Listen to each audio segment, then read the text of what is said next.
Ырчы Асель Кадырбекова өзүнүн Instagram баракчасына мындай деп пост калтырды. Бул пост анын жолдошу Нурлан Насипке арналды. Кызымдын камкор атасы туулган күнүң менен. Жашоодо кандай статуста болбойлу кызыбыз үчүн дайыма ата-энеси статусунда калабыз.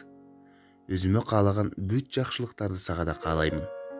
Мындан кийин дагы сени колдоп жашоодогу бүт бакытты жакшылыктарды каалап, кызыбыз экөөбүз сенин ийгиликтериңе кубанып гана жүрө берели деп калтырган.